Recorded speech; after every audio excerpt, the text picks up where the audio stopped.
So welcome everyone. Tonight I'm going to focus on the BYBIT hack in the news. It happened just yesterday, so it's current, and it sort of encapsulates everything we talk about here on the live stream. Self-custody, cold wallets, blind signing, hacks and scams. It's got it all, right? So we're going to dive deep into what exactly happened. News-wise, we'll talk about it, and then we'll do a deep dive on some of the more behind-the-scenes aspects that I've uncovered over the course of today. So you'll want to stick around for that too.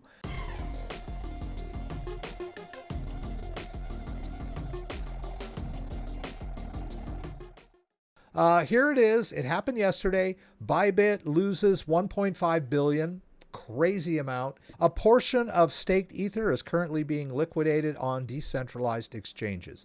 Blockchain data shows that around 1.4 billion has been withdrawn so far, and 200 million of that has been liquidated on decentralized exchanges. BYBIT CEO Ben Zhou has confirmed that the exchange's Ethereum cold wallet was hacked. Ether is down by 4% following the transfers. They lost 1.46 billion worth of suspicious outflows, according to the blockchain sleuth ZACHXBT, who does blockchain analysis kind of on his own. But he's cited in, he is the person cited for definitive proof of the source of this particular hack. The wallet in question appears to have sent 401,346 Ethereum, as well as several other iterations of staked Ether, STETH, to a fresh wallet, which is now liquidating METH and STETH on decentralized exchanges. This little statement here is kind of contradicted in one of the other stories. One of the other stories said that they converted it all to Ethereum before they tried to sell it. But you can sell staked Ethereum on decentralized exchanges. It's tradable. Okay, so this is showing on Etherscan.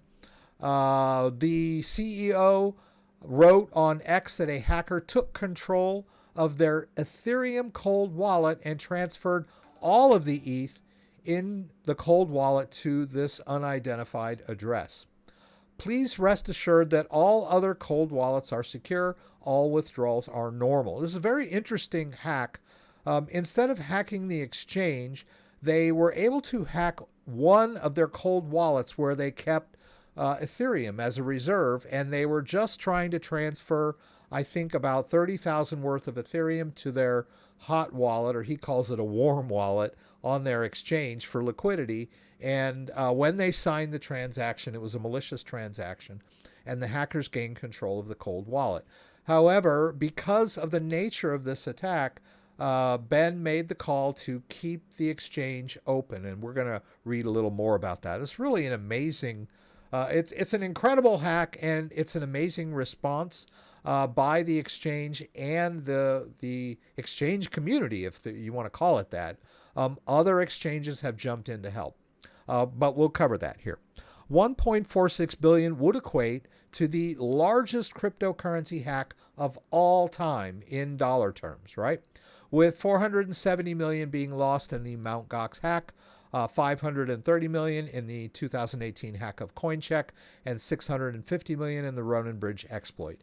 If we think of the Mt. Gox hacks in terms of Bitcoin, that may be a bigger hack, but at the time, Bitcoin was worth a lot less when that occurred. But if we just look at the amount of Bitcoin stolen from Mt. Gox, today's terms, that would be more in dollars, right? Just a little perspective there. All right, so who did this? North Korean hackers were behind crypto's largest theft of all time. Lazarus Group was behind BYBIT'S 1.5 billion hack. Arkham Intelligence said, citing ZACHXBT. So here we go. Arkham said the North Korean hacker group Lazarus Group was behind the 1.5 billion hack. The attack appeared to have been caused by something called blind signing. the attackers first withdrew nearly 1.5 billion worth of funds from the exchange to a main wallet and then distributed the assets to several different wallets. If you've ever transferred a large amount of crypto from your wallet to somewhere else, or whatever the case may be, and you get like those butterflies in your stomach as you click send, and you're like, did that work or not? Some people are terrified. Can you imagine the feeling of one transfer of 400,000 ETH from one wallet to another, and just that feeling? It has had to have been, probably would have fainted, right? Blockchain analytics firm. Okay, we covered that. In an earlier post, Arkham offered a bounty of 500,000 Arkham tokens for anyone who could identify the attackers for Friday's hack. Later, the platform said on-chain sleuth ZACHXBT submitted definitive proof that the attackers were the North Korean hacker group. His submission included detailed analysis of test transactions and connected wallets used ahead of the exploit, as well as multiple forensic graphs and timing analysis. The hack that rocked the crypto market and saw most prices tumbling was called the largest crypto theft of all time. The next largest crypto theft would have been the 611 million stolen from Poly Network in 2021. In fact, it may even be the largest single theft of all time, right? Not just crypto, not just the biggest crypto hack, the biggest theft of all time. Just an amazing story here. Blockchain data provider Nansen told CoinDesk that the attackers first withdrew the lump sum and then distributed across several wallets. More than 40 wallets from the primary. So after they moved the ETH from BYBIT'S wallet to their wallet, then they quickly dispersed those firms among 40 wallets. So a highly trained group, they knew exactly what they were doing. 27 million increments to over 10 additional wallets. The attack appeared to have been caused by something called blind signing, which we're going to go into a little more, where a smart contract transaction is approved without the comprehensive knowledge of its contents. This attack vector is quickly becoming the favorite form of cyber attack used by advanced threat actors, including North Korea. It's the same type of attack that was used in the Radiant Capital breach and the Warzier X incident. The problem is that even with the best key management solutions today, most of the signing process is delegated to software interfaces that interact with DApps. This creates a critical vulnerability.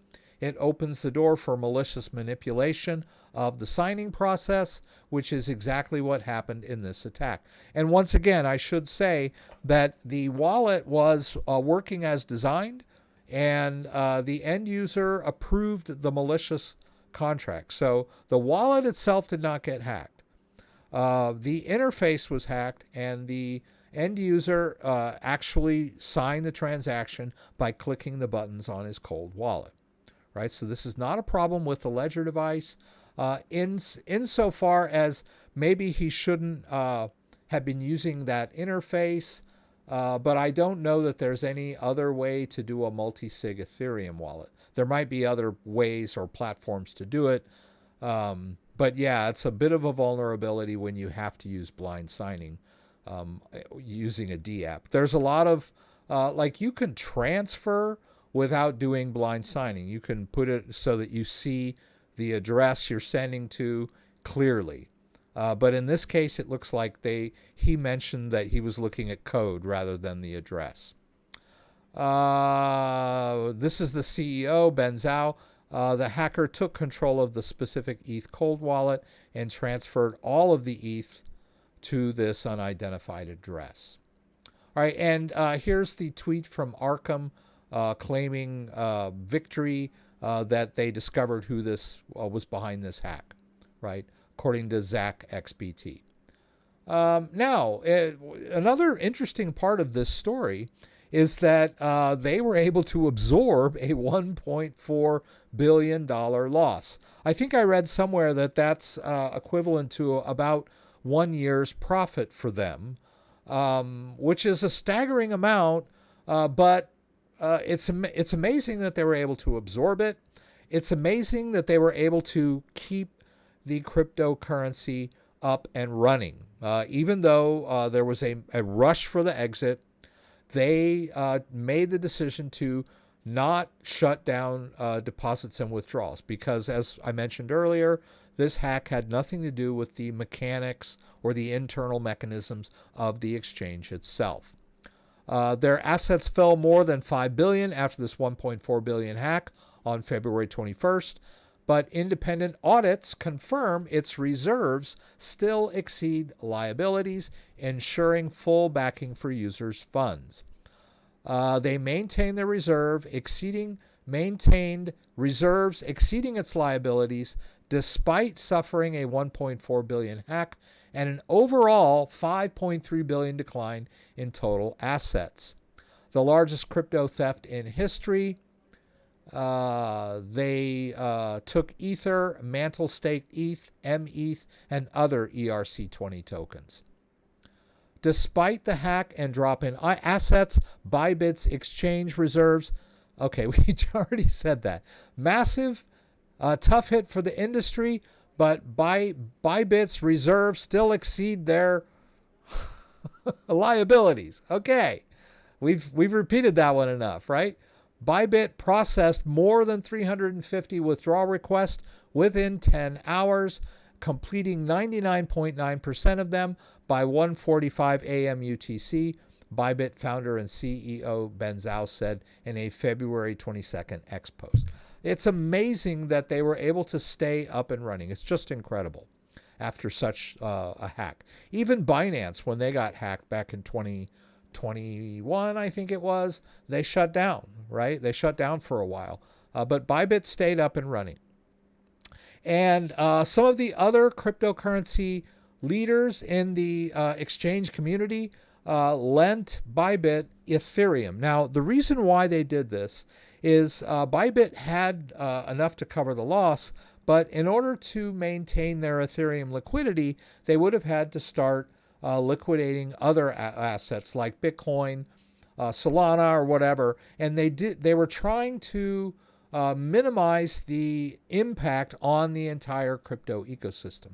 So instead of liquidating other cryptos, they turned to other exchanges who lent them pure Ethereum, right? And nobody went out and sold a bunch of their Ethereum in this. They basically just let BYBIT borrow Ethereum for their liquidity needs so that they could stay up and running. Grace Chen from BitGet, I believe the name of her exchange is. I don't see it here, but that's it. BitGet. BitGet users' assets are securely stored on our platform. So BitGet used their own reserve to lend 40,000 ETH to BYBIT for their liquidity needs. So it shows that the community came together to keep the ecosystem up and running, right, without too much impact. And Bitcoin and Ethereum fell yesterday, but not by much. I mean, I've sneezed and seen Bitcoin drop 20%. Bitcoin dropped like 2 or 3%. From 98,000 down to 95,000. And now it's back up at like 96,600,000. So Bitcoin barely blinked over this. Ethereum is also back up to where it was yesterday. So incredible resilience of the crypto market despite this huge hack. All right, and this is Ben Zhou's tweet. I'm going to go into that a little bit more. I think I've got that on the Twitter. And then, this is the other aspect of the story, that other crypto exchanges have come to the rescue to fill the gaps. And this is Gracie Chen. At BitGet, we strongly believe in supporting the community and everyone contributing towards the growth of crypto. So just an amazing reaction by the community. Chen added that user funds are securely stored on her platform. Crypto exchange BitGet had transferred 40,000 ETH worth 105 million to Bybit, offering crucial support to its industry counterpart in the wake of the over $1 billion hack suffered by the exchange. Here's a little bit more on the hack. Part of the stolen funds started to move during Asian afternoon hours on Saturday, with over 5,000 Ethereum moved through EXCH Mixer, which is an Ethereum mixer, a service that masks wallet addresses, before being sent to ChainFlip, where the stash was converted to Bitcoin. So these hackers are good. Even though this is like way in the public, they're already starting to use their tricks behind the scenes to convert some of this Ethereum to Bitcoin. In an X post, ChainFlip said it couldn't block fund movements as it was a fully decentralized application that relies on automated smart contracts, but it had turned off some of its front-end services to stop the flow. On the other hand, BitGet has blacklisted wallets tied to the hacker that drained Ether worth millions from Bybit. We will block any transactions flowing in from illicit addresses. So that's the news. That's what happened. Let's go into a little bit more. This is a post by Pix. I think he did a good job of kind of talking about what and who Lazarus is, a hacker group. I don't know if that's what they look like. I would assume that they're probably kind of more kicked back. And I don't think Kim Jong-un or Kim Jong-il is like sitting over their shoulder at all times. But yeah, they're a North Korean associated hacker group. Here's the untold story of how they did it and why no one is truly safe. I don't know about that. You can practice good self-custody, and we'll talk a little bit about the mistakes that Ben made. Lazarus is a state-backed North Korean hacking group. They've stolen billions from banks, crypto exchanges, and DeFi protocols, and now they've pulled off the biggest crypto heist in history. No code exploit, no leaked private keys. Bybit's own multi-sig signers approved the transaction. Apparently, there were 3 people that were responsible for this wallet, and all 3 of them signed the transaction.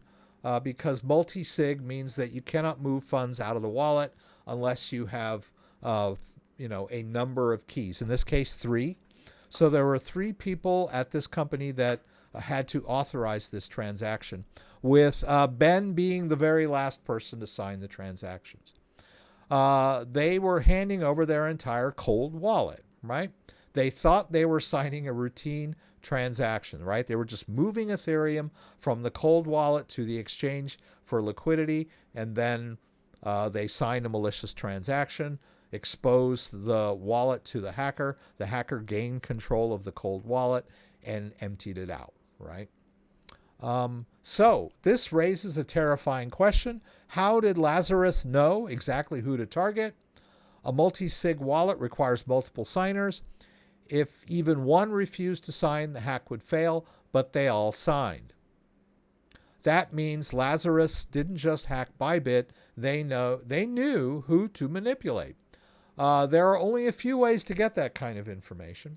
Inside job, someone leaked the signer list. Social engineering, Lazarus studied their emails and behavior. Device compromise, one or more signers were infected with malware. And here's kind of a breakdown of the social engineering attack cycle. Lazarus stole 0.42% of all Ethereum in existence, right? It means they own more than the Ethereum Foundation, more than Vitalik Buterin, and more than Fidelity. Pretty amazing, right? Lazarus has done this kind of thing before. And they're very patient. They've waited years many times. And they have a lot of tricks for moving and masking the funds. As we noted earlier, they immediately disperse the funds among 50 wallets, right? They cash out fast, and then they can also wait for a long time, right? So pretty amazing what happened here. And then this is Ben Zhou, the CEO. He was the last person to sign the transaction. It was a transfer of, I believe, 30,000 ETH from Cold Wallet to the exchange, but the main wallet was holding 400,000 ETH. BYBIT ETH multi-sig Cold Wallet just made a transfer to our warm wallet about 1 hour ago. It appears that this specific transaction was musked. All the signers saw the musked UI, which showed the correct address, and the URL was from Safe. Safe is it's a self-custody wallet that's kind of web-based, but you can use hardware wallets to secure your crypto. But in this case, because of the interface hack, the end users were tricked into authorizing what looked like a standard common transaction. However, the signing message was to change the smart contract logic of our ETH Cold Wallet. This resulted, hacker took control of the specific ETH Cold Wallet we signed and transferred all ETH in the Cold Wallet to this unidentified address. Please rest assured that all other Cold Wallets are secure. All withdrawals are normal, right? So what is the, I'll just briefly, Safe is a crypto wallet. So I've had some people ask me about this wallet. I've never used it before, but it's very similar to a lot of third-party wallets. You can connect your cryptocurrency to this service and do multi-sig, like multiple signature wallets, and it's a good interface. Creating a multi-sig wallet is pretty complicated. I know you can do it with Bitcoin in Electrum Bitcoin wallet, which is a desktop-based open source Bitcoin wallet. I don't know if there's a way to do it natively on a ledger. I don't think there is. So if you want to do multi-sig, and if you're dealing with, a wallet that's got 1.4 or $1.1 billion worth of ETH in it, you don't want to have one person responsible. But even those, barriers were overcome by these hackers. So, yeah. And let's see what we got over here. ZACHBT was credited with discovering this. I've got his Telegram group open. I've got it pinned down below if you're interested. This is his thread from yesterday. Okay, he's tired of getting bugged by people with stupid questions. Currently monitoring suspicious outflows from BYBIT. Will update as information becomes available. And then he shows some blockchain data there. METH and STETH currently being swapped on DEXs for Ethereum. My sources confirm it's a security incident. Right, so this was the discovery, the public discovery of this hack. You can see it right there in black and white. Pretty cool. If you are an exchange or service who follows my channel blacklist, these addresses on all EVM chains, right? So these are the hacker wallet addresses. Some more information, blockchain information from Zach. And there it is. The attacker just split 10K ETH to 39 addresses. And then he gives Ethereum addresses that should be blacklisted. And then another update, 10K ETH split into another 9 addresses. So these hackers obviously experienced on this, right? A lot of work on their part. And there's kind of a breakdown of the path of these funds. Lazarus Group transferred 5K ETH from the BYBIT hack to a new address and began laundering funds via EXCH, a centralized mixer, and bringing funds to Bitcoin via chain flip. right? So he's got the blockchain addresses there. On-chain clown of the day, the EXC team accidentally sent 34 ETH to the hot wallet of another exchange after laundering 35 million for Lazarus Group from the BYBIT hack today. There's the transaction hack. So pretty amazing stuff. And I think that's it. That's the news. We got it covered.